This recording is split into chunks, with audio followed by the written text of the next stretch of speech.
They say that one of the greatest skills that you can have in life is being able to improvise a solution to an unforeseen problem.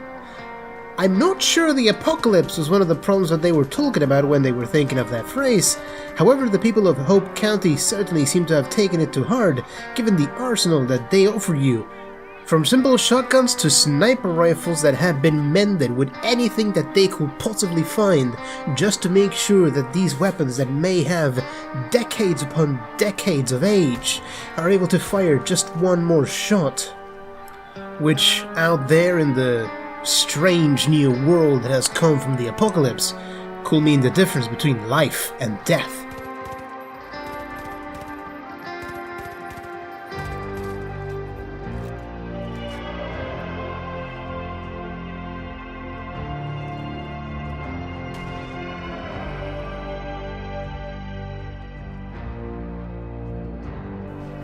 Before we begin, just a quick heads up. Unfortunately, it may be impossible for me to make sure that there are no spoilers for the storyline of Far Cry 5 and New Dawn during this video, and I would highly encourage you guys to try the games out if you ever have the chance.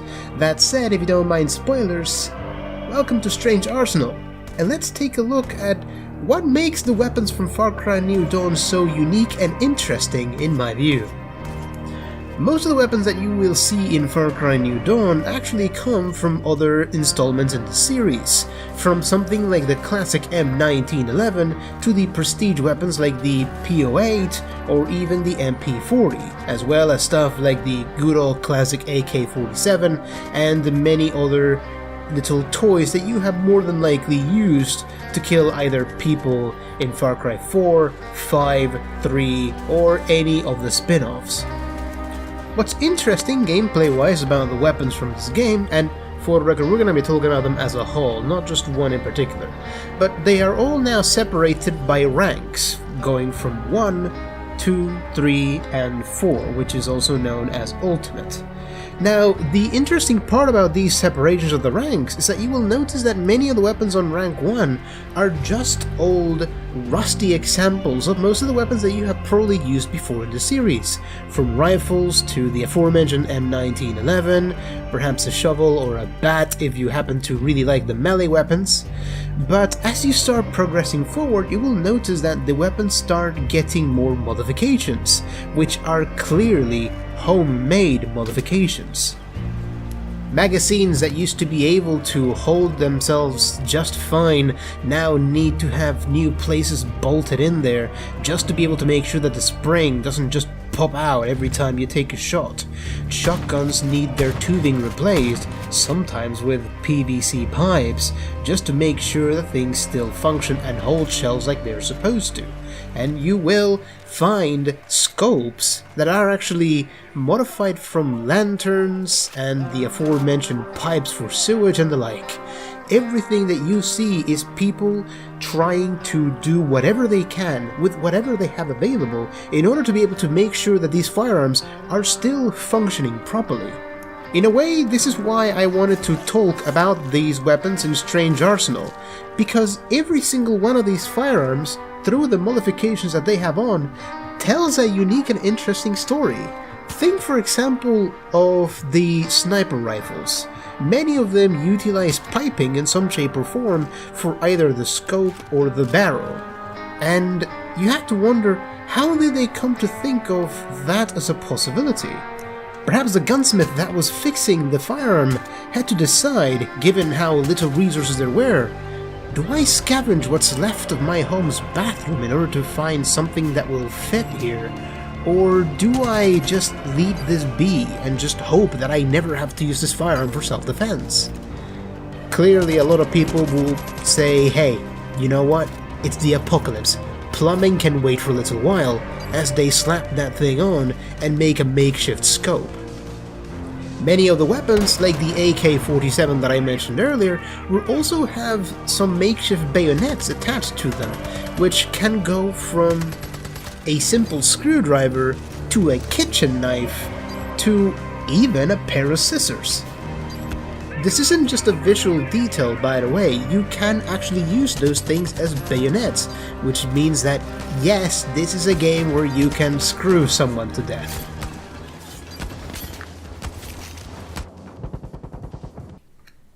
I want to say I apologize for that joke, but nah. It's not just these bayonets that actually become a functional part of it. If you utilize one of the sniper rifles, which use plumbing to actually create the housing for the scope, you can notice that some of them have a valve. Now, listen very carefully what happens when, while looking down these scopes, you change the zoom.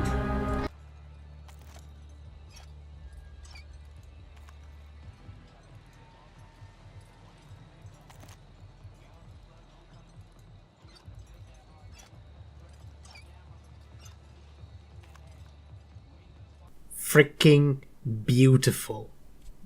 It's this attention to the artistic representation and sound of these weapons that really is what made me really want to give them a spotlight right now. Because it is just... it's these little details that really sell the game for me. I'm currently still going through the story, although I've beaten a large portion of it already, and every single time that I'm going through what weapons I can craft or what weapons I'm using right now, I take a look and I see that there is something unique and very curious about the decisions that were made to mend each of these weapons.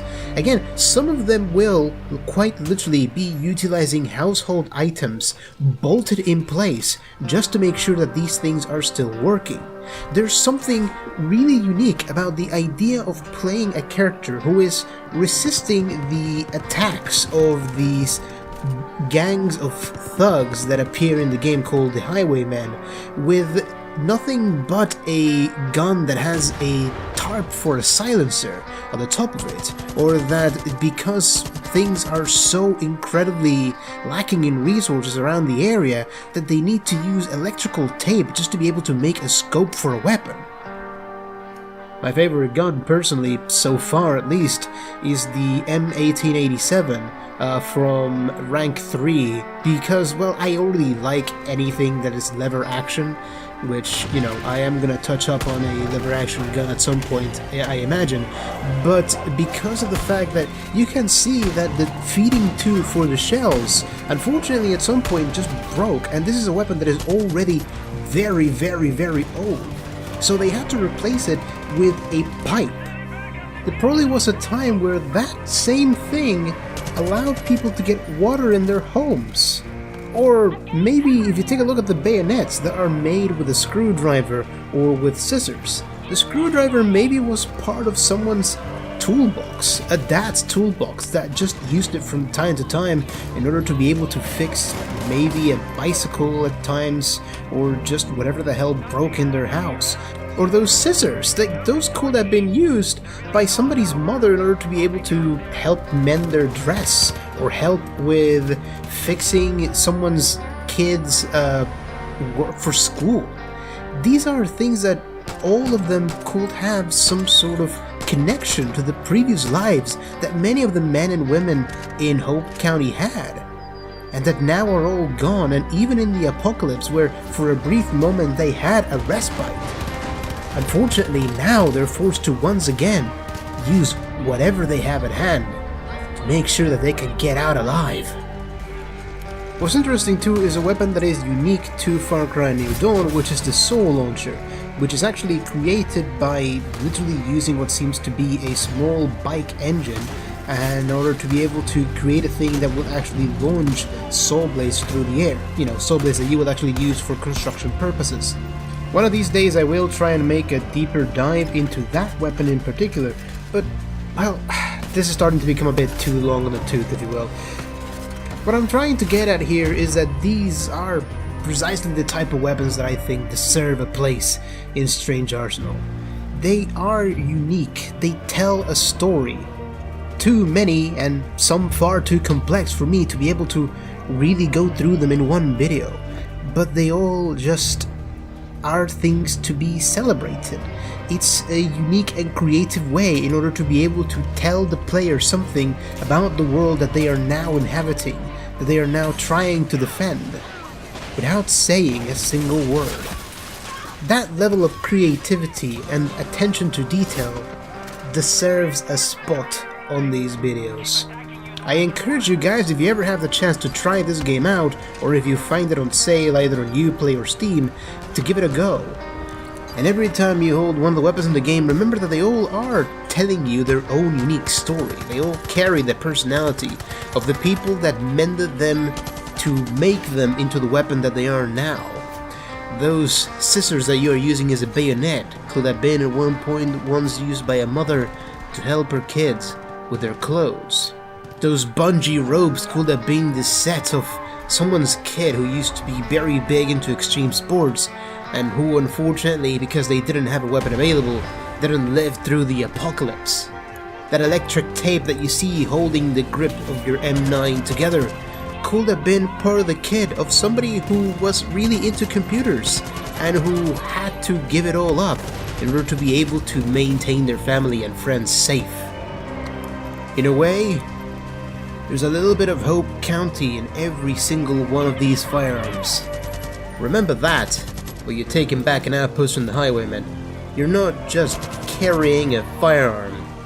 You are carrying, in a way, the hopes, dreams, the anger and wrath of everybody around you, the result of their instinct for survival in the apocalypse. Folks, I'm gonna keep it short for this outro. Thank you very much for watching.